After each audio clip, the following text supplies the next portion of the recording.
Canon's first compact system or mirrorless system camera, the EOS M, seemed very good on paper, but at launch it was expensive and let down by a lackluster autofocus system that was slow and prone to hunting. Canon issued firmware upgrades that improved the autofocus performance significantly and the price fell with the passage of time, but the damage was done. Now, in the UK at least, we have the M3.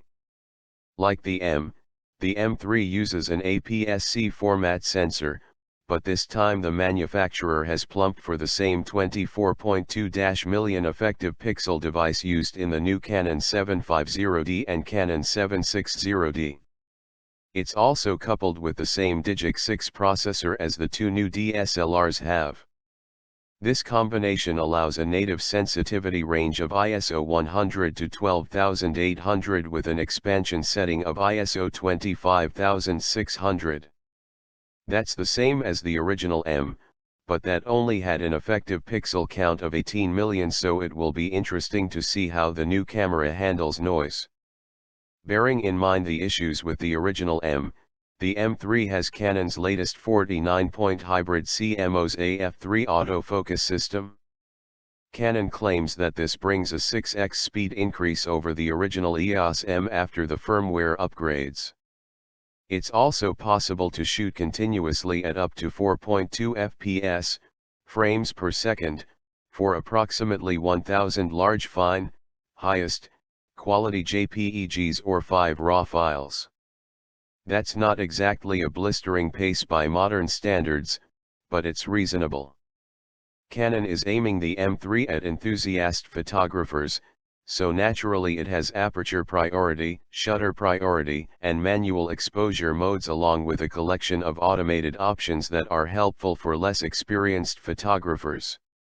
These include Creative Assist mode, which is designed to help novice photographers take control of the camera and adjust brightness, background blur, color saturation, contrast, warmth and filter effects and see them applied live, and then you can save these effect combinations to use them again without having to understand photographic terms like aperture. It's even possible to save up to 6 of your favorite setting combinations for future reuse. There's also the usual array of metering modes: 384 zone evaluative, partial covering 10% at the center, spot covering 2% and center weighted, exposure compensation to +/3 ev and a shutter speed range of 31/4000 SEC plus bulb mode. As is now de rigueur, the EOS M3 has Wi-Fi and NFC connectivity built in to allow fast connection to compatible smartphones and tablets. Once a connection has been made, the camera can be controlled remotely and images transferred wirelessly using Canon's free Camera Connect app. The inclusion of a pop-up flash, GN5 at ISO 100, and a hotshot tops off a pretty comprehensive specification for the M3. The only really glaring omission is a viewfinder. There isn't one built in. There is, however, an optional electronic viewfinder, EVF-DC1, available. This is the same unit as can be used with the G1X Mark II, and it adds about £100 to the cost of a M3 and lens kit. While this is considerable extra cost, it's cheaper than purchasing it by itself, as it costs around £249. It's important to remember that although the EOS M3 uses the same sensor as the 750D and 760D, it has the Efm Lens Mount that was introduced with the original M. This new mount is necessary because creating a mirrorless camera allows the lens mount to be closer to the sensor than it is in an SLR, and a new breed of lenses is required.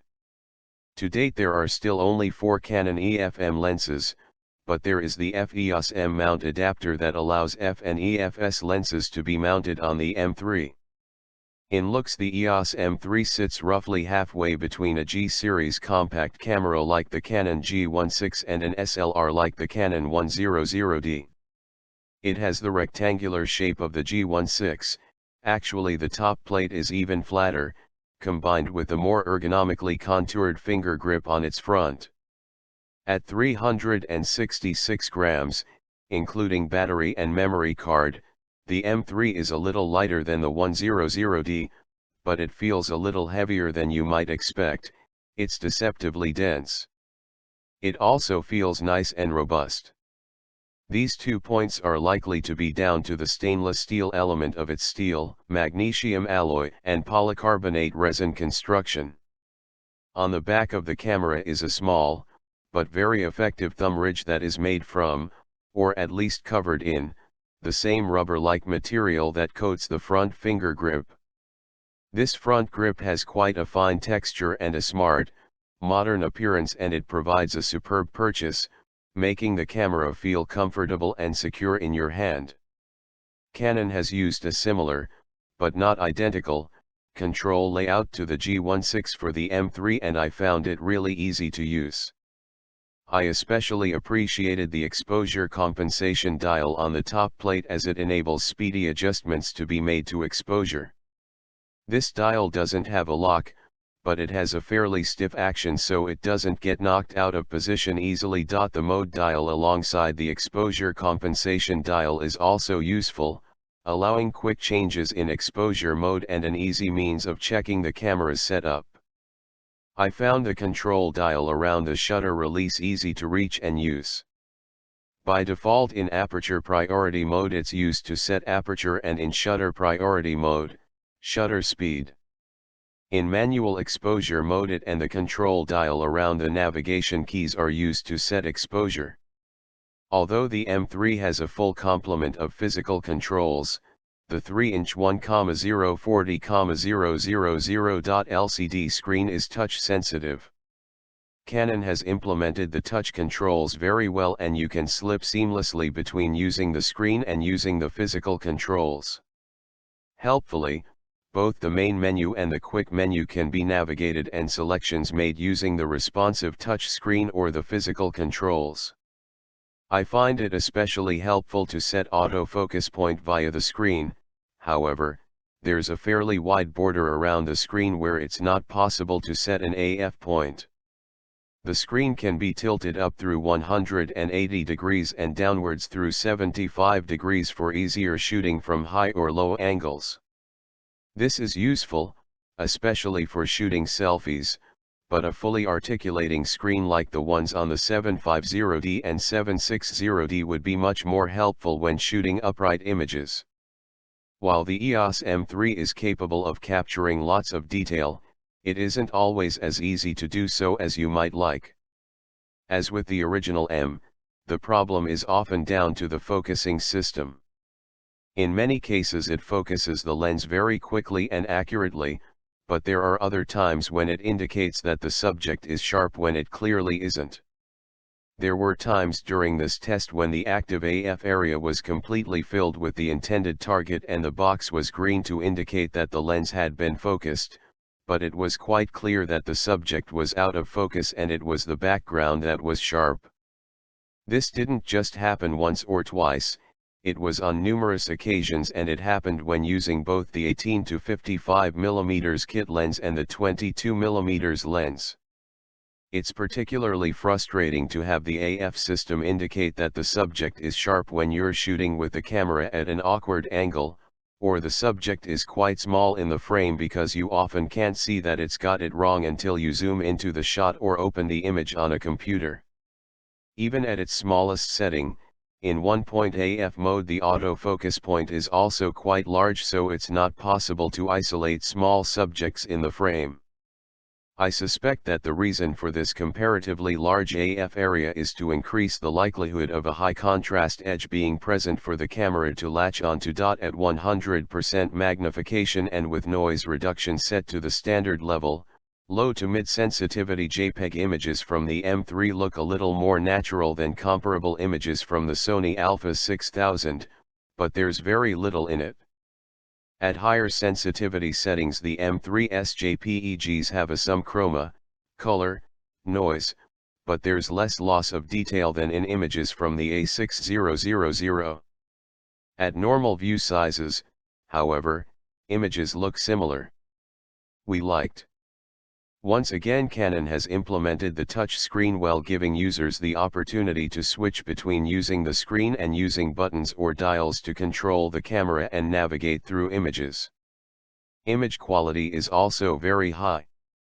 We disliked. As mentioned earlier, the lack of a built-in viewfinder is annoying, but the inconsistent performance of the autofocus system is more worrying. Other cameras like the Panasonic GX7, Olympus OMD-EM10 and Sony Alpha 6000 allow more precise focus point selection, and they get the subject sharp more consistently, rarely giving false positives, when the camera thinks the AF system has focused on the target, but it hasn't. Verdict: the M3 has some tough competition, and as with the original M, the new camera is capable of producing high-quality images that are at least a match for those from cameras such as the Olympus OMD-EM10 and Sony Alpha 6000. However, the occasionally frustrating autofocus system and Canon's lack of commitment to the system, with a failure to bring out an enticing lineup of lenses or accessories, means that those looking for a smaller alternative to an SLR are better off looking elsewhere. Inexperienced photographers are less likely to be concerned about the limited number of directly compatible lenses and will be happy with the step up in image quality in comparison with a point-and-shoot compact camera or the average smartphone. Nevertheless, there will be times when they struggle to get the subject sharp,